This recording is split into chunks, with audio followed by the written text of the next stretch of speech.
Welcome to the show. My guest today, Chris Sambar, Senior Vice President, AT&T FirstNet. Chris, welcome to the discussion. Thank you. Glad to be here. And Stacy Schwartz, Vice President, AT&T Public Safety and FirstNet Solutions. Stacy, welcome to the discussion. Thank you. I'm glad to be here.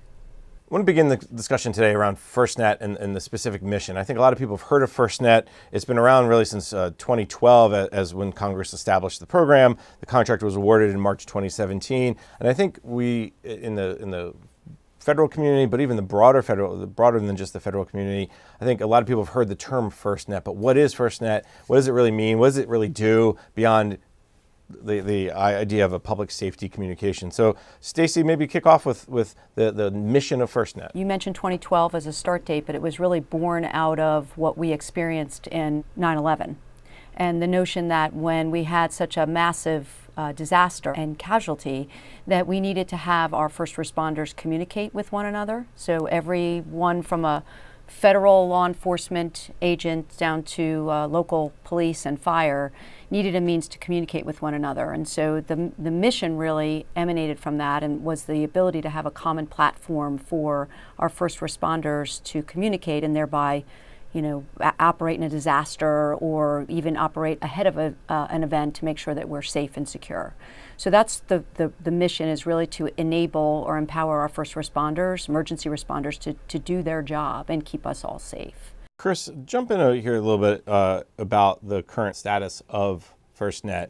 You guys have made a ton of progress over the last year and a half or so. Where are we now? What kind of progress are you seeing? The first year of the program, which was 2017, was really determining whether the states wanted to participate, because each state had to make the decision whether they want to participate. It was the governor's sole decision.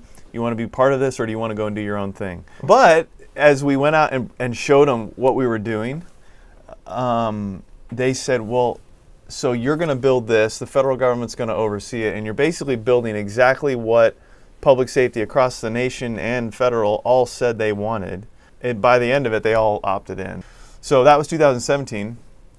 In early 2018, the first big thing that we needed to deliver on this program was what we call the physically separate core network. We had to build an entirely separate core for FirstNet, as if we were standing up a brand new wireless carrier. That was very expensive, very time consuming. It took us a year to do it. That was how long the contract allotted us to do it. And that's what we set up. Couple key points, I think, to reference here. So FirstNet, the program, is governed and really measured and monitored by the federal government, right? So the FirstNet Authority, which is part of the Department of Commerce, NTIA, awarded the contract. So it holds us as a provider accountable to provide a certain level of service and a certain level of coverage. We are not just out there as a commercial provider providing a network and saying that we're, providing this common platform. We're actually being measured. We have milestones. We have a contractual commitment and performance. This is just like any other federal program.